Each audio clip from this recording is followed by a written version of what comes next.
ಅಧ್ಯಕ್ಷ ಬಹುಶಃ ಬೊಮ್ಮಾಯಿ, ಬಸವರಾಜ ಬೊಮ್ಮಾಯಿ ಅವರಿಗೆ ಕಾಂಪಿಟಿಷನ್ ಮಾಡುವ ರೀತಿಯಲ್ಲಿ ಅಧ್ಯಕ್ಷ ಮತ್ತು ಅವ್ರಿಗೆ ಆಸಕ್ತಿಯೇ ಇಲ್ಲದಂತಹ ಇಲಾಖೆಯಲ್ಲಿ ಆಸಕ್ತಿಯೇ ಇಲ್ಲದಂತಹ ಮಂತ್ರಿ ಅಂದ್ರೆ ಪರಮೇಶ್ವರ್. ಇವರ ಅರ್ಹತೆಗೆ ಇಷ್ಟು ವರ್ಷಗಳ ಕಾಲ MLA ಆಗಿದ್ದಾರೆ, ಮಿನಿಸ್ಟರ್ ಆಗಿದ್ದಾರೆ, 4 ಸಲ ಸಚಿವರಾಗಿದ್ದಾರೆ. ಇಷ್ಟು ದಿನಗಳ ಕಾಲದಲ್ಲಿ ತುಮಕೂರು ರಾಜ್ಯದ 2ನೇ ಅತಿ ದೊಡ್ಡ ಜಿಲ್ಲೆ ವಿಸ್ತೀರ್ಣದಲ್ಲಿ ಮತ್ತು ಇದು ಜನಸಂಖ್ಯೆಯಲ್ಲಿ ಇಂತಹ ದೊಡ್ಡ ಜಿಲ್ಲೆಗೆ ಒಂದು ಸರ್ಕಾರಿ ಮೆಡಿಕಲ್ ಕಾಲೇಜು ತರುವಂತಹ ಕನಿಷ್ಠ ಜನಪರ ಕಾಳಜಿ ಬದ್ಧತೆ ಇಲ್ಲ ಇವರಿಗೆ. ಯಾಕೆಂದ್ರೆ ಅವರ ಮೆಡಿಕಲ್ ಕಾಲೇಜ್ಗೆ, ಅವರ ಇಂಜಿನಿಯರಿಂಗ್ ಕಾಲೇಜುಗಳಿಗೆ ಸರ್ಕಾರಿ ಮೆಡಿಕಲ್ ಕಾಲೇಜು, ಇಂಜಿನಿಯರಿಂಗ್ ಕಾಲೇಜುಗಳು ಕಾಂಪೀಟ್ ಮಾಡ್ತವೆ ಅನ್ನುವಂತ ದುರುದ್ದೇಶ, ದುರ್ಬುದ್ಧಿಯ ಕಾರಣಕ್ಕೆ ಅದೇ ರೀತಿಯಲ್ಲಿ ಇಲ್ಲಿ ಚಿಕ್ಕನಾಯಕನಹಳ್ಳಿ, ಗುಬ್ಬಿ ಮತ್ತು ತಿಪ್ಪೂರು ಭಾಗದಲ್ಲಿ ಗಣಿಬಾಧಿತ ಪ್ರದೇಶಗಳಿವೆ. ಆ ಗಣಿಬಾಧಿತ ಪ್ರದೇಶಗಳಲ್ಲಿ ಪುನರುಜ್ಜೀವನ ಮತ್ತು ಪುನಶ್ಚೇತನಕ್ಕಾಗಿ ಸಾವಿರಾರು ಕೋಟಿ ರೂಪಾಯಿ, 16,000 ಕೋಟಿ ರೂಪಾಯಿ ಇವತ್ತು ಖಜಾನೆಯಲ್ಲಿ ಕುಳಿತಾ ಇದೆ. ಅದಕ್ಕೆ ಒಳ್ಳೆಯ ಯೋಜನೆಗಳನ್ನು ತಂದು ಆ ಭಾಗದಲ್ಲಿ ಒಂದಷ್ಟು ಅಭಿವೃದ್ಧಿ ಮಾಡುವಂತ ಅವಕಾಶಗಳಿದ್ರು ಕಳೆದ 3 ವರ್ಷಗಳಿಂದ ಅದ್ಯಾವುದನ್ನೂ ಮಾಡದೇ ಇರುವಂತಹ ಒಬ್ಬ ಅಧ್ಯಕ್ಷ ಮತ್ತು ಅಸಮರ್ಥ ವ್ಯಕ್ತಿ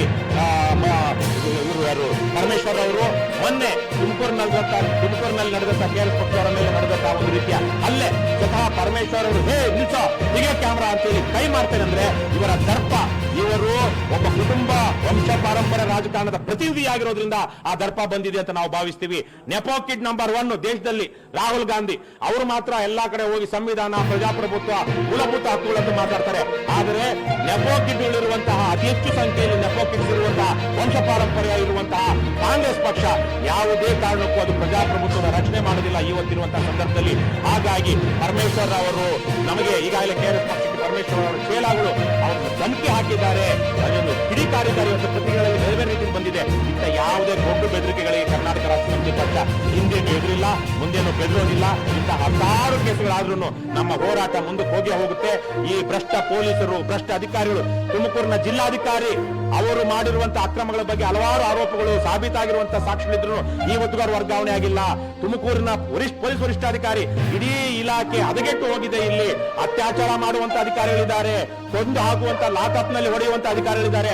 ಆದ್ರೆ ಇವರೆಲ್ಲ ಇದ್ರು ಇಂತಹ ಒಂದು ಇಲಾಖೆಯನ್ನು ಸರಿಪಡಿಸುವಂತ ಯೋಗ್ಯತೆ ಇಲ್ಲದಿರುವಂತಹ IPS ಆಫೀಸರ್ಗಳು ಇಲ್ಲಿದ್ದಾರೆ. ಇವರ ಎಲ್ಲರೂ ಯಾಕೆ ಅಲ್ಲಿದ್ದಾರೆ ಅಂದ್ರೆ ಪರಮೇಶ್ವರ್ ಅವರ ಕಾರಣಕ್ಕಿದ್ದಾರೆ. ಕರ್ನಾಟಕ ರಾಷ್ಟ್ರ ಸಮಿತಿ ಪಕ್ಷ ಮುಂದಿನ ದಿನಗಳಲ್ಲಿ ಪರಮೇಶ್ವರ್ ಅವರು ಭಾಗವಹಿಸುವಂತ ಕಾರ್ಯಕ್ರಮಗಳಿಗೆ, ಸರ್ಕಾರಿ ಕಾರ್ಯಕ್ರಮಗಳಿಗೆ ಹೋಗುತ್ತೆ, ಪ್ರತಿಭಟನೆ ಮಾಡುತ್ತೆ, ಧರಣಿ ಮಾಡುತ್ತೆ.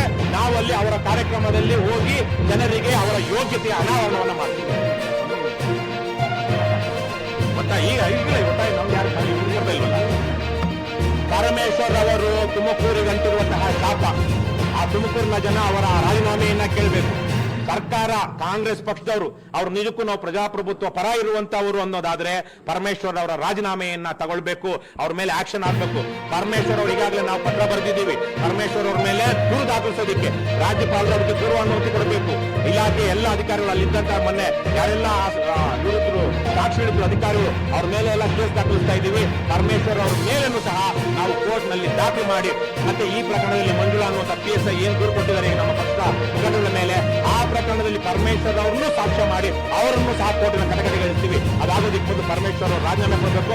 ಅವರಿಗೆ 6 ಕೋಟಿ ರೂಪಾಯಿಗಳ ಆದಾಯ ಇರುವಂತಹ 2 ಮೆಡಿಕಲ್ ಕಾಲೇಜು, 1-2 ಇಂಜಿನಿಯರಿಂಗ್ ಕಾಲೇಜ್ ಇದೆ. ಸಾಕಷ್ಟು ಕೆಲಸ ಇದೆ. ದಯವಿಟ್ಟು ರಾಜ್ಯ ಸರ್ಕಾರದ ಈ ಕೆಲಸ ಬಿಟ್ಟು ಅವರು ಅಲ್ಲಿ ದುಡ್ಡು ಬರುವಂತಹ ಏನಂತಾರೆ ಕಾನೂನಾತ್ಮಕವಾಗಿ, ಕಾನೂನುಬದ್ಧವಾಗಿ ದುಡ್ಡು ಬರುವಂತಹ ಅವ್ರ ಉದ್ಯಮ ಏನಿದೆ, ಅವರ ಇಂಡಸ್ಟ್ರಿ ಏನಿದೆ, ದಯವಿಟ್ಟು ಅದಕ್ಕೆ ಗಮನ ಕೊಡ್ಲಿ, ರಾಜಕೀಯದಿಂದ ಹೊರಗುಳಿಲಿ ಅಂತ ನಾನು ಕೇಳಬಯಸ್ತೀನಿ.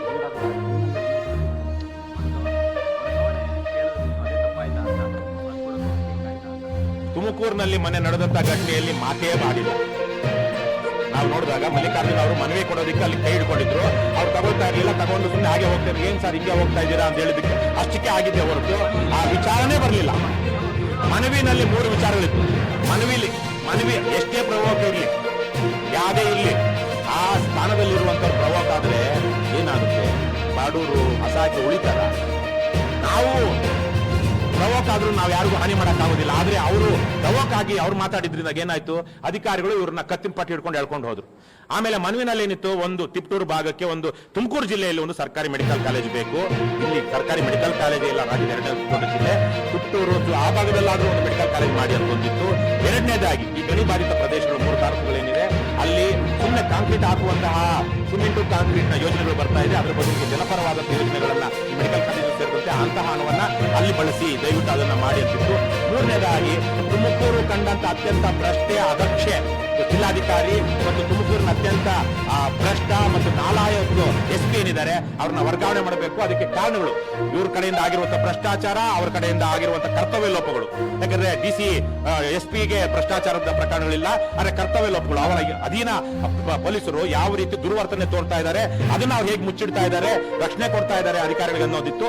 ಹಾಗಾಗಿ ಇಂತಹ SP ಮತ್ತು DC ನಮ್ಮ ಜಿಲ್ಲೆಗೆ ಬೇಕಾಗಿಲ್ಲ. ಹಾಗಾಗಿ ಅವರನ್ನ ಬೇರೆ ಕಡೆಗೆ ವರ್ಗಾವಣೆ ಮಾಡಿ, ಎತ್ತಂಗಡಿ ಮಾಡಿ ಅನ್ನುವಂತ 3 ಮನವಿಗಳಿತ್ತು. 3 ಮಲ್ಲಿಕಾರ್ಜುನ್ ಅವರಿಗೆ ಸ್ವಂತದ್ದು ಯಾವುದು ಆಗಬೇಕಾಗಿದ್ದಂತದ್ದಾಗಲಿ ಅವರ ವೈಯಕ್ತಿಕವಾದದ್ದಲ್ಲ, ತುಮಕೂರು ಜನರ ಪರವಾಗಿದ್ದಂತಹ ಮನವಿಗಳು.